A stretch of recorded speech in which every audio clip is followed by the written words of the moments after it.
Assalamualaikum warahmatullahi wabarakatuh. Alhamdulillahirabbil alamin. Hamdan katsiran thayyiban mubarakan fi kama yuhibbu rabbuna wa yarda. Asyhadu an la ilaha illallah wahdahu la syarikalah wa asyhadu anna Muhammadan abduhu wa rasuluh la nabiyya ba'da. Alhamdulillah, apa kabar teman-teman semuanya, para jamaah, Bapak Ibu yang semoga Allah ridhoi dan semoga Allah berkahi kita semua. Alhamdulillah, kali ini ya kita mau sharing-sharing nih sedikit tentang persiapan dari umroh backpacker. Nah, umroh backpacker ini ya Bapak Ibu semuanya, ini sebenarnya ada sebuah solusi ya bagi Bapak Ibu para jamaah sekalian yang udah kangen banget nih sama Baitullah, udah kangen banget sama tanah suci, yang pengen ke sana, pengen ibadah di sana, dan pengen berdoa di sana, pengen taubat di sana ya. Nah, sebenarnya ada banyak hal ya yang harus kita persiapkan tentunya ya. Jangan sampai kita hanya pergi aja tapi kita nggak persiapkan seperti itu. Nah, dari segi perjalanan ya kita harus menyiapkan ya itu tiket pesawat ya, udah pasti ya kita harus siapkan tiket pesawat. Dan kalau misalnya kita pesan grup itu lebih murah ya, tiket pesawat ya.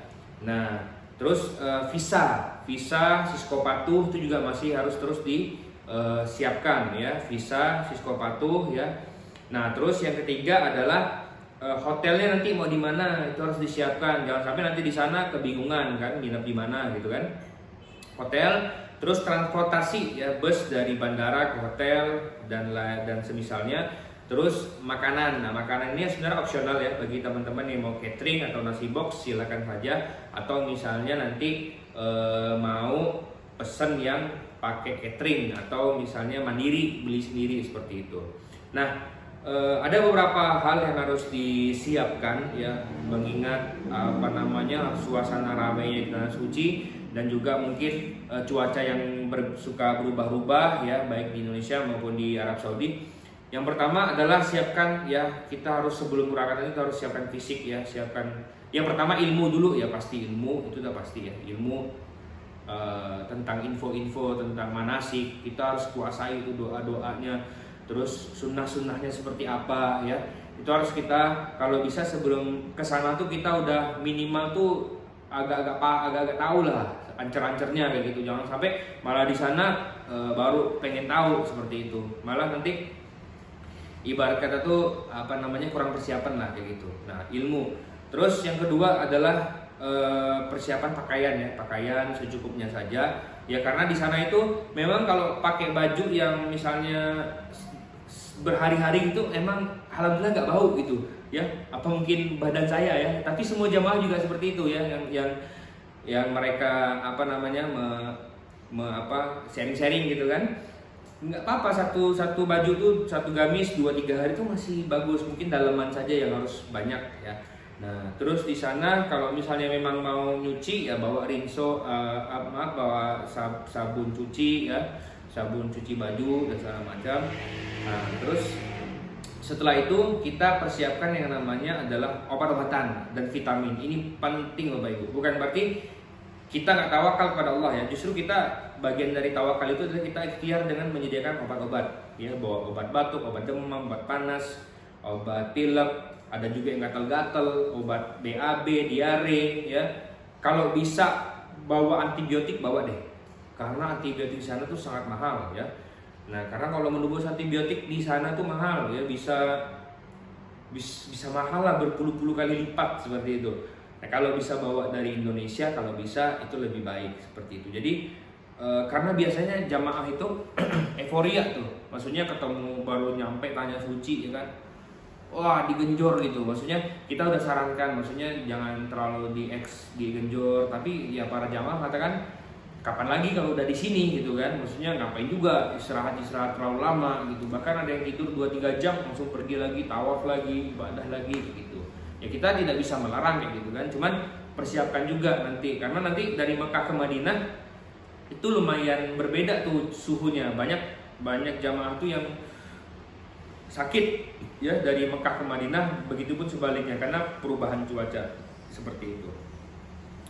Nah, terus persiapan ya uangnya kayak gitu. Jadi kita juga lagi kalau emang mau backpacker itu murah, memang harus berangkatnya rame-rame. Karena apa? Biar tiket pesawatnya bisa pesan grup. Kalau tiket pesawat kita pesan mandiri, ya itu cukup mahal ya, bahkan mahal lah gitu. Jadi kalau memang pesan grup itu biasanya kalau tiket pesawat itu bisa 30 orang, 40 orang, 40 orang. Nah terus kalau teman-teman yang pengen bergabung di backpacker yang saya kelola ya, silahkan gabung di grup WhatsApp-nya, ada di deskripsi ya. Nah di situ kita lagi ngumpulin para jamaah yang mau backpackeran bareng-bareng, dan insya Allah di gelombang pertama ini program yang penting umroh ini akan dibawa oleh saya sendiri gitu. Jadi nanti insya Allah kita akan pergi bareng-bareng. Nah seperti itu, kita lagi ngumpulin nih, ada misalnya minimal 30 jamaah supaya kita bisa tiketnya itu kita bareng-bareng seperti itu. Dan paket yang kita buka itu minimal 12 hari. Kita akan cari tiket yang 12 hari PP ya, seperti itu minimal ya. Mungkin bisa 15 hari ya. Nah, nanti untuk visa semuanya kita juga udah siapkan, hotelnya juga ya, kembali lagi hotel backpacker ya kita harus siap dengan yang sedikit jauh ya, jalan kaki misalnya 10 menitan gitu, atau dengan bus, shuttle bus hotel itu kurang lebih 2-3 menit sampai ke Zamzam Tower seperti itu. Nah untuk makanan juga nanti bisa menyesuaikan, mungkin nasi box, atau misalnya jamaah, ada yang jamaah sepakat seluruh jamaah nggak usah pakai makan atau apa, nanti bisa kita bicarakan lagi. Pada intinya insya Allah harganya akan terjangkau ya. Namanya backpacker juga kita harus siap fisik, karena handling kita sendiri, perlengkap koper itu kita sendiri seperti itu. Maka kita sarankan kalau yang usia 55 tahun ke atas itu dengan pendamping ya, dan yang akhwat ya atau yang wanita itu dengan mahramnya, jangan sampai sendiri ya, karena banyak sekali kejadian ya yang pergi sendiri ya, wanita, ibu-ibu ya tanpa mahram itu sakit ya, sakit, dan siapa yang akan ini ya. Memang kita bantu sih, cuman kita bantu insya Allah, cuman apa ya, sendiri itu kan bagi perempuan tuh nggak nyaman gitu. Bahkan Rasulullah SAW juga bersabda bahwa wanita itu kalau safar harus dengan mahram. Nah seperti itu. Nah mungkin itu aja ya Bapak Ibu jamaah sekalian, sharing singkat dari saya ya. Semoga yang singkat ini bermanfaat bagi kita semua. Wabillahi taufik. Wassalamualaikum warahmatullahi wabarakatuh.